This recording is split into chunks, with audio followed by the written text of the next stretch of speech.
my dear students, how are you? I hope you all are doing well. This is me Mudita and once again welcome on Mudita IAS Warriors. जैसे कि आपको मैंने पहले ही बता दिया था, हम मैथ्स की रिवीजन स्टार्ट करने वाले हैं सारे चैप्टर की अकॉर्डिंग टू 2021 रिड्यूस सिलेबस। आपका चैप्टर एनसीईआरटी से कवर करेंगे, ठीक है। और जब हम ये कवर कर लेंगे तो सपोर्ट मटेरियल भी करने वाले हैं। और आप लोग को पता है कि आप लोग का मिड टर्म है उसका सिलेबस भी आ चुका है। तो पहले हम मिड टर्म के चैप्टर्स को कवर करेंगे, then go other chapters. Okay, so start करते हैं। स्टार्ट करने से पहले आपसे रिक्वेस्ट है कि अपना अटेंडेंस कमेंट सेक्शन में लगा दें, जिससे मुझे पता चले कितने बच्चे क्लास में आ रहे हैं रेगुलरली। ओके, तो ये रिवीजन फर्स्ट है। स्टार्ट करते हैं। Real numbers, what do you understand by real numbers? अगर मैं जेन्युइनली आपसे पूछूं कि रियल नंबर के बारे में आप क्या समझते हैं, छोटी क्लासेस में भी आप रियल नंबर के बारे में पढ़ के आए हैं। क्वेश्चन कराने से पहले मैं चाहती हूं कि अगर आपको बेसिक नहीं पता है तो थोड़ा सा आइडिया हो। What is real number? क्या आप मुझे एक लाइन में डिफाइन कर सकते हैं? जो भी आपके दिमाग में आए वो कमेंट में लिख सकते हैं, अदरवाइज मैं बताती हूँ। आप लोगों ने नंबर लाइन के बारे में पढ़ा होगा बचपन में, और नंबर लाइन ड्रॉ करनी भी सीखी होगी। इसको हम क्या बोलते हैं? नंबर लाइन, जहाँ पे सेंटर में आपका क्या होता है? ज़ीरो। और अगर आप इसके राइट हैंड साइड में चलते हैं, ठीक है, राइट हैंड साइड में चलते हैं तो यहाँ पे पॉजिटिव नंबर होते हैं 1 2 3 4, और ये गो टू द इन्फिनिटी तक जा सकता है।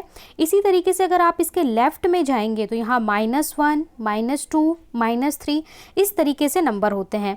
इसको हम बोलते हैं क्या? नंबर लाइन बोलते हैं। और इस नंबर लाइन पे आप जितने भी नंबर रिप्रेजेंट कर सकते हो वो सारे हमारे क्या होते हैं गाइस? Real numbers. तो रियल नंबर में हमारे ज़ीरो भी आ जाता है, नेगेटिव नंबर्स भी आ जाते हैं, पॉजिटिव नंबर्स भी आ सकते हैं। अगर आप शॉर्ट फॉर्म में इसकी डेफिनेशन पूछें तो real number is a combination of rational and irrational number. Rational और इर्रेशनल नंबर का कॉम्बिनेशन है रियल नंबर। अब समझने की बात यह है कि रैशनल नंबर क्या है। थोड़ा इंट्रोडक्शन दे रही हूँ कि पहले कॉन्सेप्ट क्लियर हो जाए। रैशनल नंबर क्या है भाई? ये तो सबको पता है, जिसको p/q की फॉर्म में रिप्रेजेंट कर सकते हैं वो रैशनल नंबर है। जैसे कि 2 एक रैशनल नंबर है, 5/4 एक रैशनल नंबर है, 0 एक रैशनल नंबर है। कैसे? जैसे कुछ बच्चे सोचेंगे अरे मैम 2 को तो हमने p/q की फॉर्म में लिखा नहीं, 2 कैसे रैशनल नंबर है? क्यों? 2 के नीचे आप 1 नहीं लगा सकते? जिस भी नंबर के नीचे आप 1 लगा सकते हो, 0 के नीचे 1 लगा सकते हो, तो क्या उसकी वैल्यू चेंज हो गई? चेंज तो नहीं हुई, बट आपने से p/q की फॉर्म में लिख दिया, तो ये it should be rational number. तो जितने भी आपके फ्रैक्शनल नंबर हो गए ये सारे क्या हो जाते हैं? हमारे रैशनल नंबर। अगर हम इर्रेशनल नंबर की बात करें तो इर्रेशनल नंबर कौन से होते हैं हमारे? दैट कैन बी रूट वाले नंबर, जैसे √2 √3। इसके अलावा पाई ऑल्सो भी इर्रेशनल नंबर। पाई जो हम यूज़ करते हैं 22/7 इसकी वैल्यू होती है, ये भी क्या है? एक इर्रेशनल नंबर है। अब हम आगे चलते हैं क्वेश्चंस पे। फर्स्ट क्वेश्चन है find 6 rational number between 3 and 4। First question है जो बहुत इंपॉर्टेंट है। देखिए डिजिट पे ध्यान मत दीजिए, ये क्वेश्चन तो प्रैक्टिस करने ही है, साथ में अदर इसके अलावा और भी नंबर्स आ सकते हैं, बस कॉन्सेप्ट को समझना है तो कोई भी क्वेश्चन आए उसे सॉल्व कर सकते हैं। तो आपने ये बात समझी कि आपको 6 रैशनल नंबर निकालने हैं बिटवीन 3 and 4, ठीक है गाइस। तो एक बात ध्यान रखनी है कि जितने रैशनल नंबर निकालने होते हैं उससे एक नंबर ज़्यादा आपको लेना है। As we have to find 6 rational number between 3 and 4, we will multiply both the numbers 3 and 4 with 6 + 1 that means 7। अगर आपको यहाँ पे 7 बोलता 7 बोलता तब आप 8 लेते, 1 ऐड करना है, ठीक है। जितना भी बोलेगा उससे एक नंबर ज़्यादा से आपको मल्टीप्लाई करना होता है नंबर को। तो आपको क्या करना है? 3 लेना है, इसको 7 से मल्टीप्लाई और 7 से ही डिवाइड करना है। तो क्या आ जाएगा बेटा? 3 7 जा 21/7। इसी तरीके से 4 को लेना है 7/7, 4 7 जा 28/7। ऐसा हम क्यों कर रहे हैं? जिससे हमारा डिनोमिनेटर हो जाए सेम। अब आपके जो 6 रैशनल नंबर हैं वो आप लोग देख सकते हैं, हैंस 6 रैशनल नंबर क्या हो जाएंगे? 22/7, 23/7, 24/7, 25, 26, 27, ठीक है, ये आपके 6 रैशनल नंबर हो गए। आई होप आपको क्लियर होगा, बहुत सारे बच्चों को आता भी होगा। आप बोल रहे होंगे मैम इतना सिंपल क्वेश्चन क्यों करवा रही हैं, आपकी एनसीईआरटी का क्वेश्चन है। यहाँ मैंने सारे एनसीईआरटी के क्वेश्चन लिए हैं, बट मुझे हर स्टूडेंट को ध्यान में रखना है। देखिए क्लास में कुछ स्टूडेंट होते हैं जो पहले से पढ़ के आते हैं, कुछ स्टूडेंट होते हैं जिसे टीचर को समझाते वक्त समझ में आ जाता है, और कुछ स्टूडेंट होते हैं उसे तब भी नहीं आता। तो मुझे यहाँ पे हर लेवल के बच्चे को लेके चलना है, जिसने अभी तक कुछ भी नहीं पढ़ा उसे भी समझ में आना चाहिए। ऑलराइट, नेक्स्ट क्वेश्चन में चलते हैं। नेक्स्ट है find 5 rational number between 3/5 and 4/5। अब देखिए यहाँ पे क्या हो गया, वहाँ सिंगल नंबर था, यहाँ ऑलरेडी डिनोमिनेटर है, तो क्या करेंगे, सेम कॉन्सेप्ट फॉलो करेंगे। यहाँ पे कितने नंबर पूछा है, 5 रैशनल नंबर पूछा है, तो आपको एक नंबर ज़्यादा यानी कि 6 से मल्टीप्लाई और डिवाइड करना होगा। Multiply both the numbers 3/5 and 4/5, किससे, 6 से। 3/5 देखिए 3/5, इसको क्या करना है आपको, ऊपर भी 6 से कर दीजिए, नीचे भी 6 से कर दीजिए। तो 6 3 6 18 और 5 6 30। सिमिलरली 4/5 है, तो यहाँ पे भी 6 × 6 कर दीजिए। 4 5 जा कितना हो गया, 24 और 5 6 जा 30। तो इस तरीके से आपके ये क्या हो गए, नंबर निकल गए। अब इनके बीच के आपको 5 रैशनल नंबर पता चल गए, 19/30, 20/30 अप टू 23/30। तो इस तरीके के 2 क्वेश्चन हमने देख लिए। अब इसी तरीके से आपको 1 और 2 के बीच में पूछ सकता है, 5 और 6 के बीच में पूछ सकता है, नंबर चेंज हो सकता है, बट आपको कॉन्सेप्ट क्लियर है तो आप फाइंड कर लेंगे, मुझे इतना यकीन है। अब अगला क्वेश्चन पे चलते हैं। नेक्स्ट क्वेश्चन आपका जो है वो आता है टर्मिनेटिंग एंड नॉन टर्मिनेटिंग वाले questions. Write the following in decimal form. देखिए क्वेश्चन को इस तरीके से पूछ सकता है, write the following in decimal form, से what kind of decimal expansion. ये हमारा किस तरीके का डेसिमल एक्सपेंशन होगा। डेसिमल नंबर क्या होता है, जिसको आप पॉइंट्स में लिखते हो, ठीक है। तो ये डेसिमल नंबर है, सिंपली से डिवाइड करना होता है, बट आपको बताना है नंबर शुड बी टर्मिनेटिंग और नॉन टर्मिनेटिंग। पहले मैं आपको बता दूं कि टर्मिनेटिंग नंबर क्या होता है। टर्मिनेटिंग मतलब होता है जो कंप्लीटली डिवाइड हो जाता है, मतलब जिसका रिमाइंडर क्या आता है, 0 0 आता है, तो उसे हम बोलते हैं टर्मिनेट। ऐसे नहीं बोलते टर्मिनेट कर दिया, जॉब से टर्मिनेट, भैया ख़त्म तुम्हारी जॉब। वैसे ही जो ख़त्म हो जाता है डिवाइड पूरा कंप्लीट 0 0 0, वो टर्मिनेट। और जिसमें सेम चीज़ बसता रहता है, कितना भी डिवाइड करो वो सुधरेगा नहीं, तो वो क्या होता है, नॉन टर्मिनेटिंग। जो सुधरने वाला बच्चा नहीं होता वो नॉन टर्मिनेटिंग होता है, ठीक है। अब देखिए यहाँ पे पहला क्वेश्चन है, इसके बहुत सारे क्वेश्चन है, मैं यहाँ पे 2 प्रैक्टिस करा रही हूँ, एक टर्मिनेटिंग नॉन टर्मिनेटिंग के, बाकी बहुत ईजी हैं, आप लोग कर सकते हैं, ठीक है। बस कॉन्सेप्ट को समझना है। 36 100 से आपको डिवाइड करना है, तो 36 को हमने क्या किया, 36 को अंदर रखा और 100 को बाहर रखा। 100 से डिवाइड करना है, बट आपको पता है ये 3 डिजिट नंबर है, ये 2 डिजिट से कैसे डिवाइड होगा। तो बहुत ही सिंपल कॉन्सेप्ट, वही बचपन वाला, 0 लगा के एक पॉइंट लगा दिया। जैसे ही हम 0 लगा के पॉइंट लगाते हैं, हमें यहाँ पे 0 लगाने की आज़ादी मिल जाती है, और अब हमारे पास क्या हो जाएगा, 300 हो जाएगा। सब्ट्रैक्ट करेंगे, यू गॉट 60, और अगर आपके पास पॉइंट लगा हुआ है तो एक 0 आप ऑफिशियली लगा सकते हैं, ठीक है। और अब आपका यहाँ पे 3 पे आपका 300 आया और 6 पे आपका 600 आ जाएगा, और it should be completely divided. तो यहाँ पे आपका आंसर कितना आ जाएगा, 0.36, ये आपका डेसिमल आंसर है, और इट शुड बी टर्मिनेटिंग। देखिए टर्मिनेट हो गया ना भाई, पूरा 0 0 आंसर आ गया, टर्मिनेटिंग। अब दूसरा है 1/11, ये वाला बचपन में भी आपने कई बार डिवाइड किया होगा और सोचा होगा कितना ढीठ टाइप का है, कभी ख़त्म ही नहीं होता। तो ये हाँ भाई, ये नॉन टर्मिनेटिंग टाइप है। इसे कैसे करेंगे, वही 100 अंदर लिखा, 11 बाहर लिखा। अब आपने 0 लगाया, एक पॉइंट लगाया, ठीक है। 1 है, आपने क्या किया, 1 अंदर लिखा, आपको शुरू से बताना पड़ेगा ना, और 11 बाहर लिखा। अब बोलेंगे ये 1 डिजिट है, ये 2 डिजिट है, 0 लगाया, पॉइंट लगाया, यहाँ 0 लगा दिया। अब भी ये छोटा रह गया, 10 है। अब एक और 0 लगाने के लिए आपको यहाँ पे 0 लगाना पड़ता है, ठीक है, पॉइंट के बाद भी, तब यहाँ पे आप 0 लगा पाएंगे। अब यहाँ पे 99 आ जाएगा 9 पे, ठीक है। माइनस करेंगे, फिर से 1 बच गया।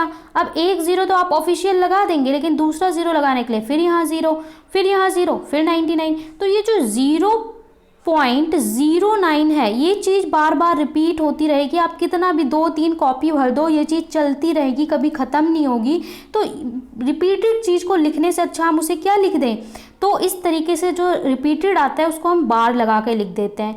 0.09 का हमने बार लगा दिया। इस बार का मतलब होता है, इसे बार बोलते हैं, और बार का मतलब होता है कि ये नंबर रिपीट हो रहा है, बार बार यही सेम नंबर आ रहा है, तो ये होगा नॉन रिपीटिंग।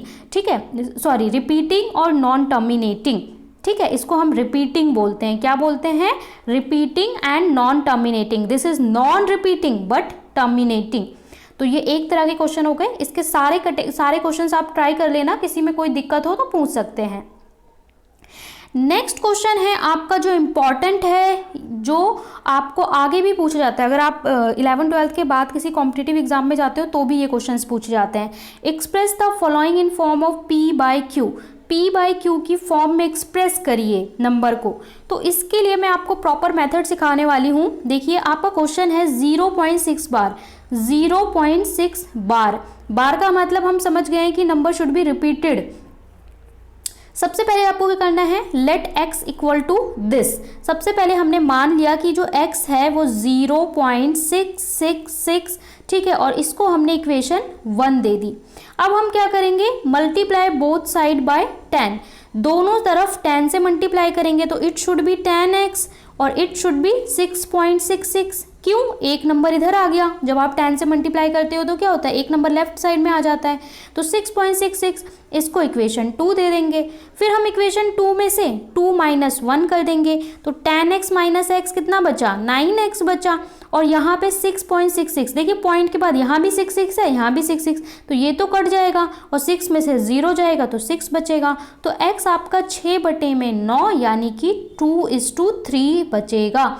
तो x की वैल्यू क्या है, 2/3। जैसे ही ये क्वेश्चन आपके एग्जाम में आए, you are capable to write answer without calculation. आप बिना कैलकुलेशन के आंसर लिखने में सक्षम होने चाहिए हो। ठीक है, तो ये बहुत सिंपल है। अब इसमें जो कॉन्सेप्ट है वो समझने की बात ये है कि यहाँ एक नंबर है, अगर 2 नंबर वाला क्वेश्चन आता है तो कैसे करते हैं, मतलब पॉइंट के बाद अगर 2 नंबर हो, पॉइंट के बाद 3 नंबर हो, तीनों पे बार हो, 2 पे बार हो या 1 पे बार हो, तो वो पूरा कॉन्सेप्ट मैं 3 क्वेश्चन से क्लियर करने वाली हूँ आपका। सेकेंड क्वेश्चन है 0.47 बार। यहाँ पे आपको ध्यान रखना है कि 0.47 केवल 7 पे बार है। अगर दोनों पे बार होता तो आंसर कुछ और निकलता। अगर 0.47 दोनों पे बार होता बेटा तो आंसर कुछ और आता, पर हमारा क्वेश्चन ये है तो आंसर कुछ और होगा। पहले इसको समझते हैं। इसमें भी सिमिलरली सेम कॉन्सेप्ट, x को हमने मान लिया 0.4777, first equation. Multiply both side आप करेंगे 10 से, तो यहाँ पे 10x हो जाएगा, यहाँ 4.777, equation 2। Again multiply by both side. देखिए, अगर पॉइंट के बाद 2 नंबर हैं तो आप 100 तक जाएंगे, ठीक है, 2 बार मल्टीप्लाई करेंगे।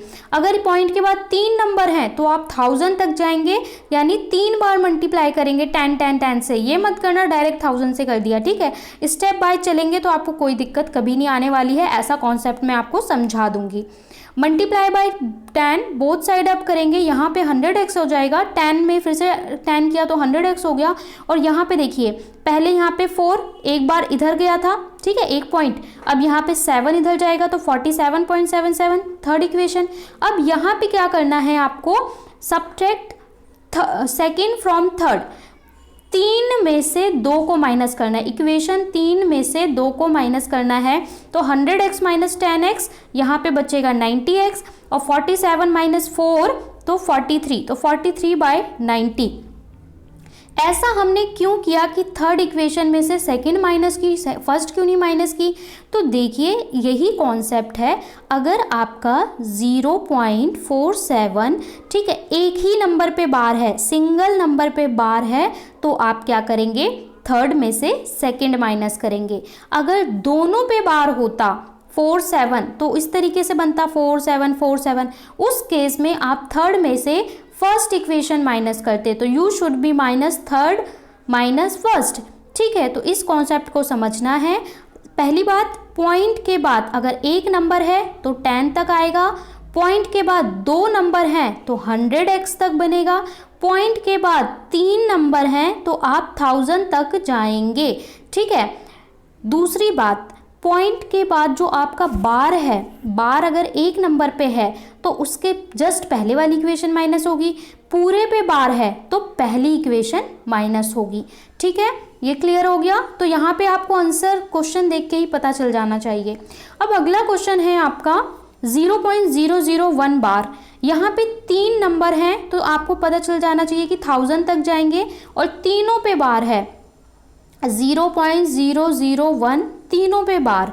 तो यहाँ पे वही लेट करेंगे हम, पहले 10 से मल्टीप्लाई करेंगे बोथ साइड, एक बार 0 इधर जाएगा, फिर 10 से मल्टीप्लाई करेंगे, एक बार और जाएगा यहाँ 1, फिर मल्टीप्लाई करेंगे तो यहाँ पे ये पूरा 3 डिजिट इधर चली गई और 3 इधर, और यहाँ पे 10, 100, 1000। अब फोर्थ में से फर्स्ट माइनस करेंगे क्योंकि देखिए पूरे पे बार है, जब पूरे पे बार होगा तो हमेशा लास्ट इक्वेशन में से फर्स्ट इक्वेशन माइनस करेंगे। तो आपका 1000 में से x जाएगा तो 99, ठीक है, 999 और यहाँ पे 1, तो आपका x 1/999 आपका हो जाएगा।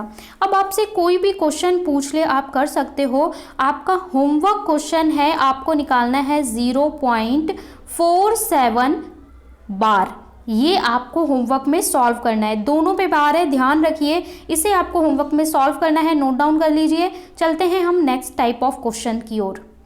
अगला क्वेश्चन है simplify each of the following expression. ये आपके आइडेंटिटी बेस्ड सिंपल क्वेश्चंस हैं जिन्हें आप अपने अभी तक के एक्सपीरियंस के बेसिस पे भी सॉल्व कर सकते हो। सबसे पहला है 3 + √3 2 + √2। ये कैसा है? ये है a + b c + d।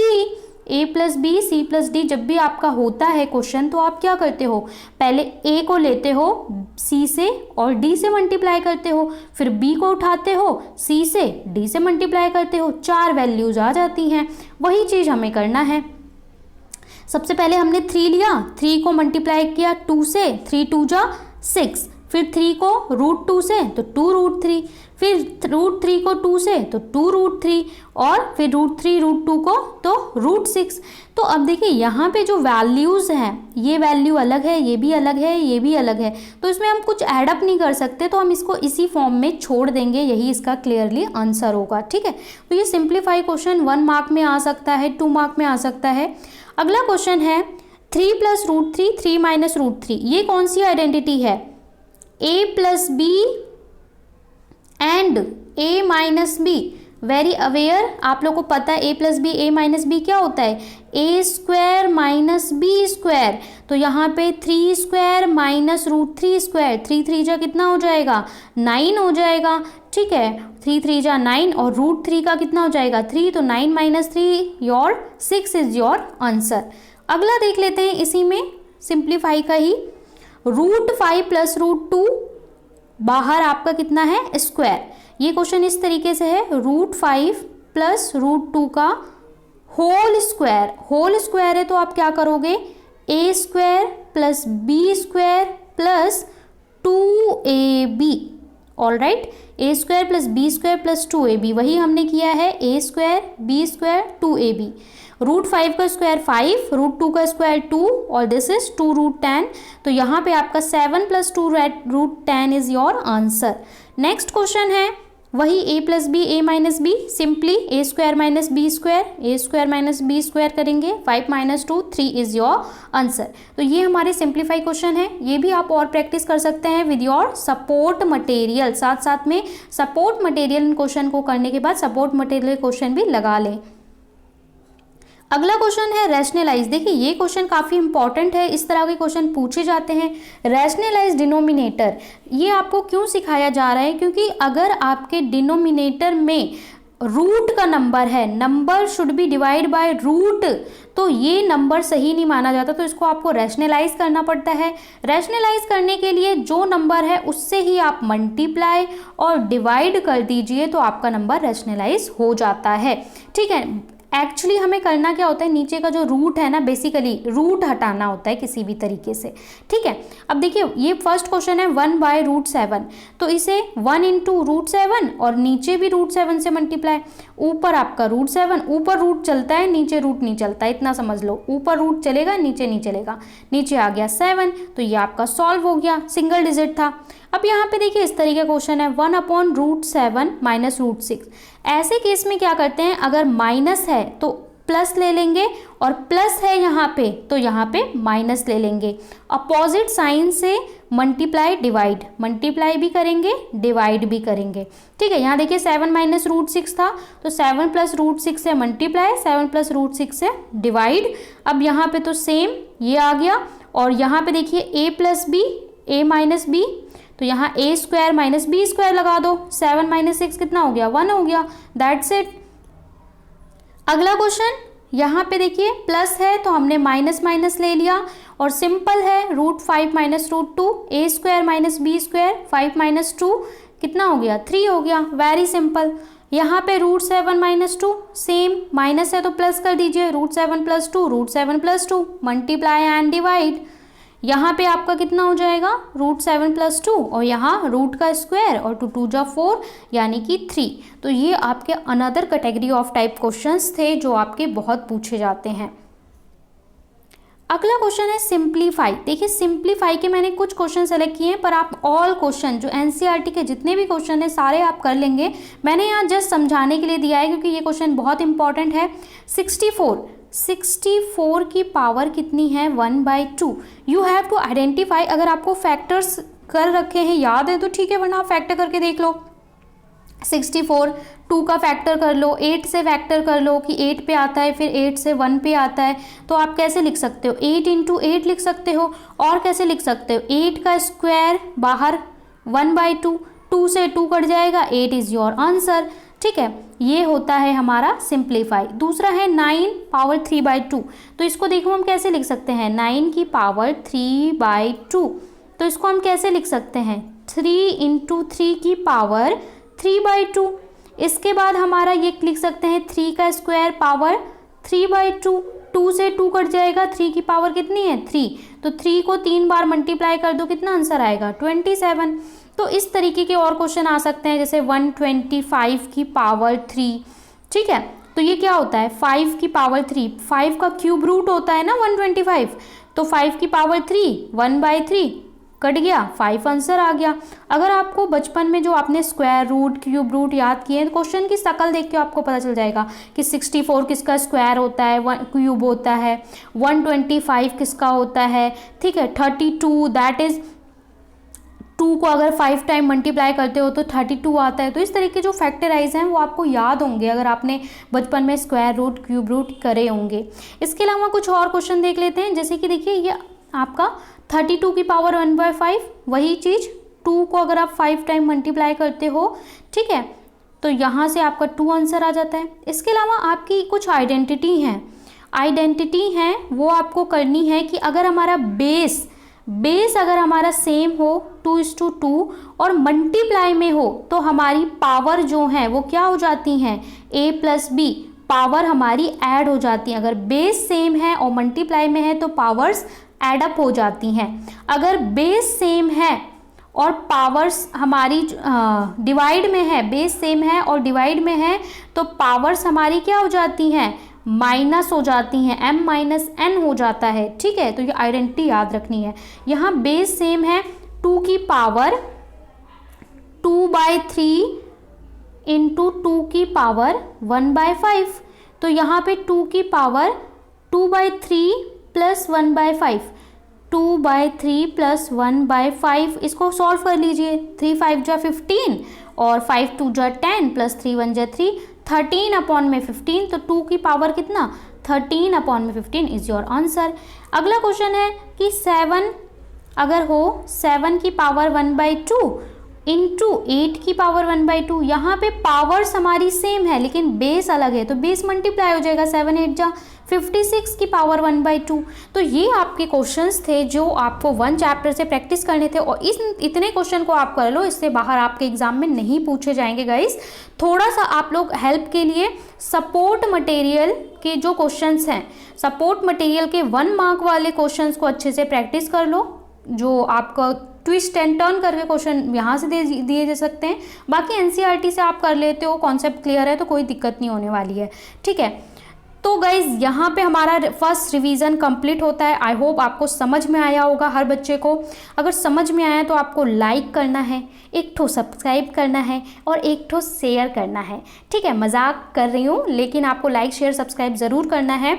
और अगर आप लोग ज़्यादा से ज़्यादा, बताओ 400 बच्चे अगर देख रहे हैं, हर बच्चा 5-5 लोगों के साथ शेयर कर देता है, 5-5 सब्सक्राइबर लाता है, तो हम जल्दी ही 1 मिलियन कंप्लीट कर लेंगे। अगर हमारे 1 मिलियन सब्सक्राइबर हो जाते हैं गाइज, तो आई प्रॉमिस यू कि क्लास 10th में आप में से किसी भी बच्चे को बाहर ट्यूशन लेने की ज़रूरत नहीं पड़ेगी। आपका साइंस मैथ यहाँ पे एक एक चैप्टर बहुत ही अच्छे से परफेक्ट तरीके से पूरी बोर्ड की तैयारी करवाई जाएगी। But I want your support. अगर आप सपोर्ट करोगे तो आपको बैक में सपोर्ट मिलेगा। एक एक बच्चा, सिर्फ 2-2 बच्चों को तो शेयर कर सकता है, कम से कम 5-5 बच्चों को। और जो ज्ञान होता है ना, जो पढ़ते हो वो जाकर किसी को पढ़ाओ। ज्ञान जितना बांटोगे उतना बढ़ेगा। ऐसा नहीं कि अपने पास, हमें समझ में आ गया तो अपने पास रख लें, नहीं, स्प्रेड करो, एक अच्छा काम करो। तो जल्दी से जल्दी 1 मिलियन सब्सक्राइबर पूरे करवाओ, शेयर करो, और इसी तरीके से सारे सब्जेक्ट को हम रिवीजन से कवर करेंगे। तो मिलते हैं नेक्स्ट क्लास में, तब तक आप सपोर्ट में डेली क्वेश्चन प्रैक्टिस करें और रिवाइज करते रहें।